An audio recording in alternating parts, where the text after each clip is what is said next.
안녕하세요. 김원준입니다. 국정원 댓글 수사를 방해할 목적으로 가짜 사무실을 만들고 가짜 서류를 채워 넣었던 수사 방해 사건. 이 사건 관련해 국정원에 파견됐던 변창훈 검사의 죽음을 두고 자유한국당 김진태 의원은 당장 죽음의 구판을 멈추라고 주장했습니다. 자유한국당 법사위원들은 윤석열 중앙지검장과 문무일 검찰총장의 사퇴를 요구하고 나섰습니다. 그래요? 변 검사를 죽음에 이르게 한 절대적 책임은 박근혜 정부 탄생의 정당성을 뒤흔들 댓글 수사를 방해하기 위해서 가짜 사무실 공작을 지시한 정치 세력에게 있는 겁니다. 그 세력이 누굽니까? 범죄를 은폐하기 위해서 영화 세트처럼 가짜 사무실을 만든 공작이 언제 누구에 의해 이루어졌나? 박근혜 정부 임기 초 박근혜 전 대통령이 임명한 남재준 국정원장의 국정원에서 자행된 겁니다. 변 검사 죽음의 억울함을 그나마 풀어주려면 수사를 멈추고 검찰 수뇌부가 사퇴할 것이 아니라 오히려 멀쩡한 검사를 그런 말도 안 되는 공작에 동원했던 자들을 단 한 사람도 빼지 않고 모조리 차단해서 모두 엄벌에 처해야 하는 겁니다. 수사를 멈추란요. 턱도 없는 소리입니다. 김어준 생각이었습니다.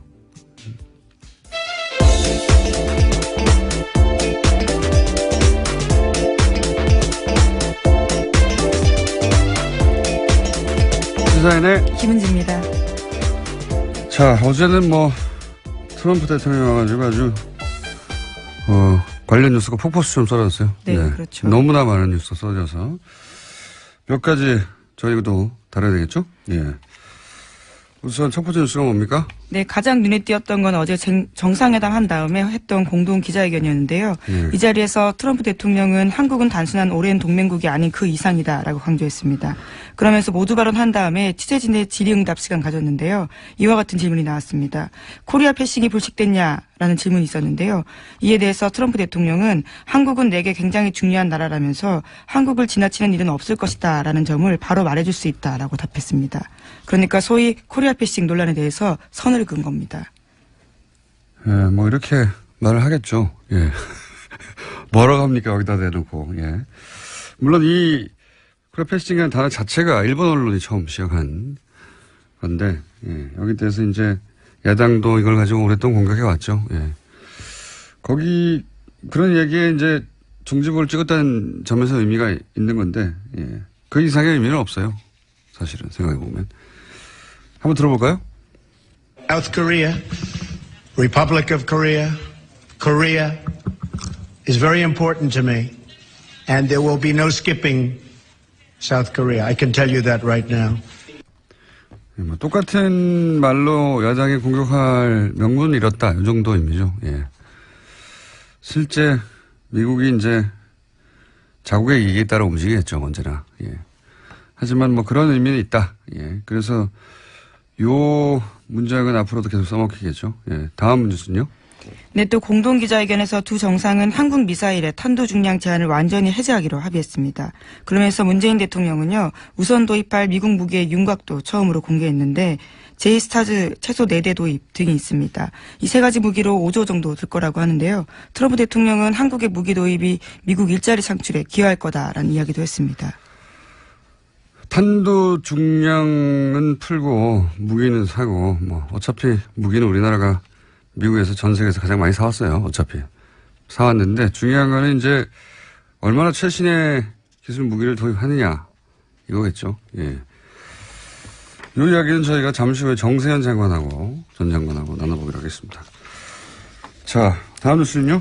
네, 또 계속해서 트럼프 대통령은 어제 한국 FTA가 미국의 좋은 협상이 아니었다라는 이야기도 했는데요. 이와 관련해서 문재인 대통령은 관련 협의를 신속하게 추진하겠다고 밝혔습니다. 미국 통상당국은 조만간 본격화될 개정 협상에서도 압박 수위를 높일 것으로 보입니다. 이 발언은 일본에서 했던 발언들에 비하면 아무것도 아닙니다. FTA가 미국의 좋은 협상이 아니다 이런 말하고 문재인 대통령은 협의를 신속하게 추진하겠다. 굉장히 원론적인 수준의 말밖에 없었는데 트럼프 대통령이 이제 일본에 방문해서 했던 일들 보면 일본은 저런 굴욕을 겪어도 괜찮나 싶은 아주 웃긴 장면이 굉장히 많이 나왔어요. 아베 총리가 말하는데 중간에 끊고. 그렇죠. 예, 자기가 말한다든가. 미국에서도 그런 보도 많이 나왔어요. 어제 워싱턴 포스트인가요? 예, 거기서도 찾아와서 읽어봤는데, 아베가 트럼프에게 얼마나 잘 보이고 노력하는데 트럼프가 아베를 얼마나 막 취급하는가. 이 기사거든요. 네, 굉장히 민망한 표현이 있었는데요. 전략적 노예 상태에서 비용을 치렀다라는 식의 이야기가 있었습니다.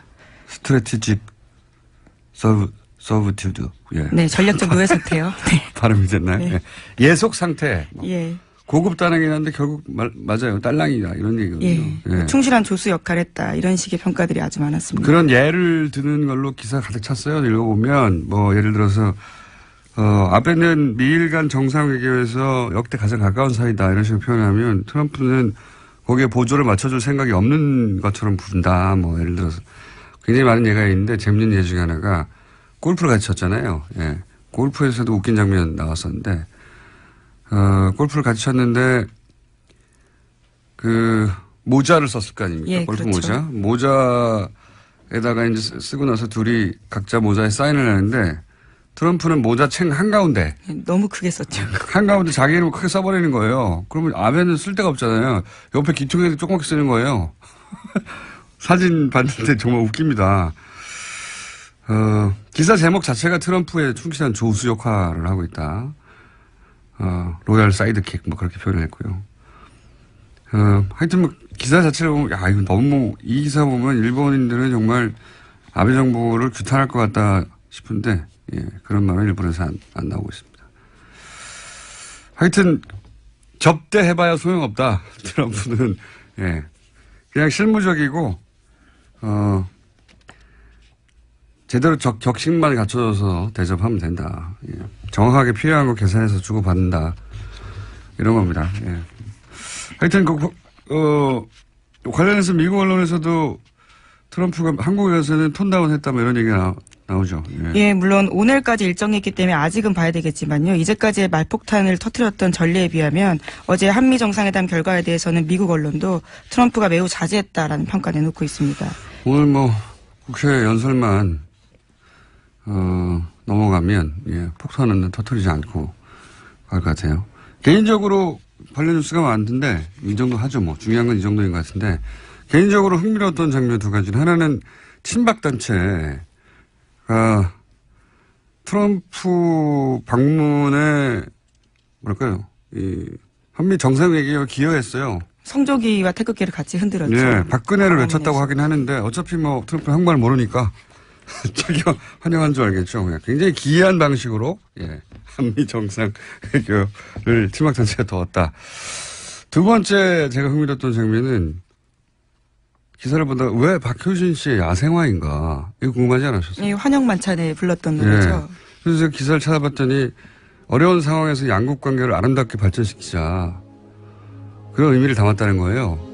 이게 무슨 소린가. 개뿔 이런 생각이 들어서 제가 정화대 관계자한테 연락해가지고 이게 무슨 소리냐 왜냐 그랬더니 바쁘다고 딸랑 얘기한 게 가사를 음미하면 알 수 있다는 거예요. 그래서 음미를 해봐야 되고요. 북핵과 한미 외교가 걸린 중요한 가사거든요. 그래서 제가 가사를 음미하고 잠시 저희 해석을 제가 이게 첫 가사가 이거예요. 하얗게 피어난 오름꽃 하나가 얼음꽃 하나가 달가운 바람에 얼굴을 내밀어. 무슨 뜻인 것 같습니까? 제가 이렇게 쭉 음미를 하다 보니까 한 몇십 번 들었거든요. 그렇게까지 공을 들여서. 왜냐하면 이게 중요한 노래라고 하니까 가사를 음미하면. 하얗게 백인입니다. 트럼프예요. 그러니까 개인적인 다 해석이신 거잖아요. 그렇죠? 예, 작사가는 전혀 의도하지 않았던. 그런 거는 물어볼 시간이 없었고요. 그분은 어제 공연했기 때문에. 하얗게 백인 트럼프. 피어난 얼음꽃, 피어난 버짐입니다. 겨울에 하얗게 핀 버짐. 낮은 지질 북핵 문제, 피부 트러블이 생긴 거죠. 그 다음에 이제 달이 뭡니까? 문재인 대통령 아닙니까? 별명? 예. 의문의 여지가 없죠, 가운.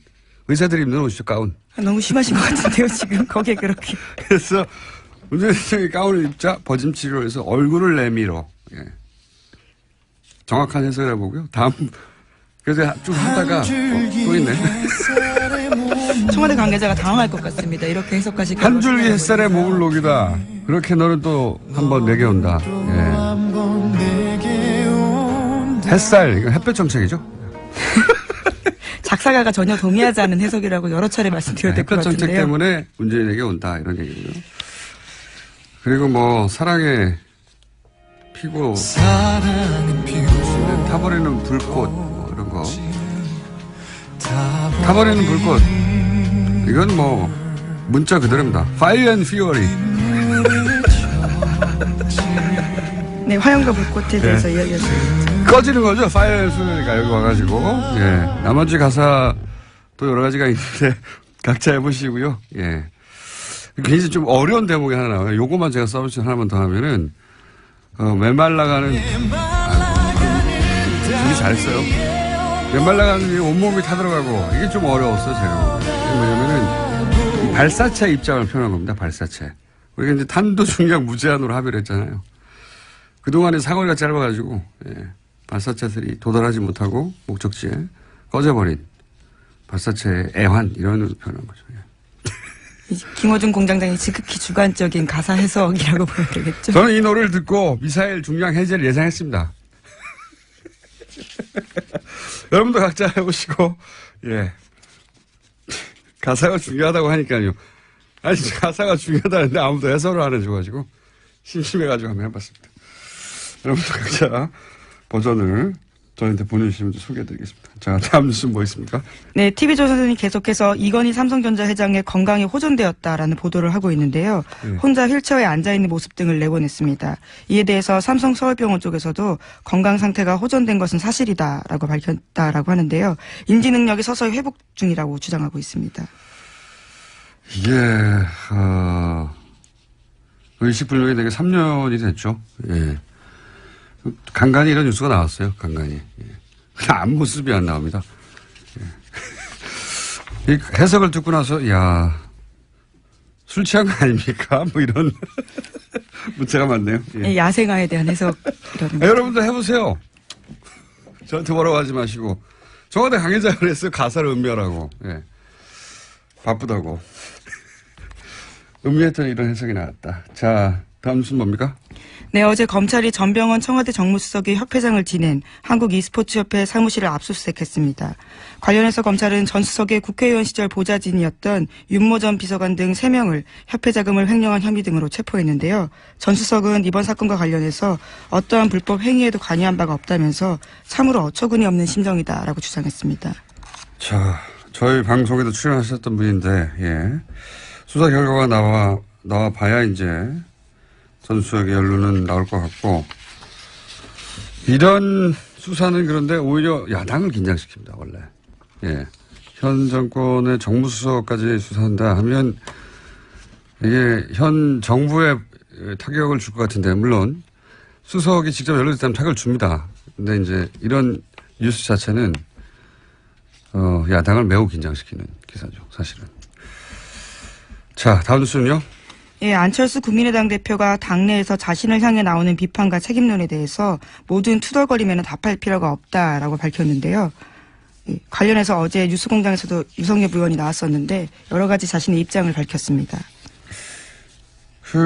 어제 만찬에 초대됐던 정당의 대표들 중에 두 분이 못 가죠? 예. 네, 주호영 원내대표랑요, 또 안철수 국민의당 대표가 각각 무슨 이유죠? 하나는 예, 안철수 대표 같은 경우에 지금 외국에 예. 있었고요. 안철수 대표는 일정 통보를 늦게 받았다, 뭐 그런 얘기했던 것 같아요, 그죠? 예. 네. 안철수 대표는 그리고 이제 도착하자마자 수도권 3중 방어망 뭐 이런 얘기 했죠. 그래서 제가 아마 이스라엘 아이언돔을 의미하는 것 같은데, 제가 국제 분쟁에 관심이 많아서 이 아이언돔에 대해서는 좀 알거든요. 그래서 이제, 그럼 아이언돔 알아보러 갔나 보다 하고 일정을 찾아봤더니, 에어로스페이스 인더스트리 회사를 갔어요. 예. 여기는 아이언돔 개발사가 아닙니다. 아이언돔은 라파엘이라는 회사에서 개발했고요. 예, 에어로스페이스는 입찰 경쟁에서 라파엘에서 졌어요. 예. 개발은 라파엘이 했다는 걸 좀 알려드리고요. 그리고 아이언돔 자체가 사실은 가자지구 하마스가 쏘는 단가가 몇십만 원짜리 집에서 조잡하게 만든 로켓을 상대하는 거거든요. 예, 탄도탄 상대하는 게 아니고 우리한테 안 맞습니다. 그리고 그 조잡한 로켓도 아이언돔이 제대로 방어를 못했다고 이스라엘 내에서 양심선언 같은 거 많았어요. 모티 셰퍼 뭐 이런 과학자가 라파엘에 근무하던 과학자거든요. 작동 안 한다고. 예. 미국 MIT 유명한 푸스돌 교수도 아이언돔 작동 안 한다고 비판했었죠. 예. 저희랑 인터뷰 한번 했었는데 푸스돌 교수 한번 인터뷰해야겠네요. 아이언돔 작동하는가. 약간 두 양반이 못 갔다. 예, 예. 그런 경우가 그렇게 뭐 많지 않거든요. 정당의 대표가 미국 대통령 정도 방문하면 만찬에 거의 100% 참석하는데 두 분이나 못 갔어요. 예, 특이한 경우입니다. 자, 다음 뉴스는요. 네, 지난해 미국 대선 당시 트럼프 캠프와 러시아 간 내통 의혹을 수사하고 있는 로버트 뮬러 특검이요. 이번에 최소 9명 정도를 집중적으로 조사하고 있다고 워싱턴 포스트가 보도했습니다. 여기에는 도널드 트럼프 주니어, 또 사위인 제널드 큐시너 백악관 선임 고문 같은 사람들의 이름이 올라가 있습니다. 이거는 트럼프 대통령을 굉장히 긴장시킬 것 같습니다. 왜냐하면 여기 큰아들하고 첫 번째 사위가 연루됐잖아요. 예. 두 사람 다 지금, 청와대가 아니죠. 백악관에서 굉장히 중요한 역할을 맡고 있고, 게다가, 또 포함된 사람이 트럼프 그룹, 자기 회사죠. 그렇죠. 최측근이라고 할 수 있는 사람들입니다. 트럼프 그룹의 부회장이었던 변호사 있거든요. 마이클 코언, 예. 그거 어떻게 딱딱 말해줍니까? 예. 하여튼 자기 측근 인사들이 이제 대거 포함돼요. 여기서 가족들이나 부회장이 또 연루된 걸로 나오면 이건 이제 전국이 어떻게 될지 모릅니다. 이거 최순실 게이트가 그랬듯이 주변부로부터 다가오는 건데 미국 특검 안 봐주거든요. 예. 어떻게 될지. 그런 뉴스도 나왔습니다. 자, 오늘 여기까지 해야 되겠습니다. 사인의 김은지였습니다. 감사합니다.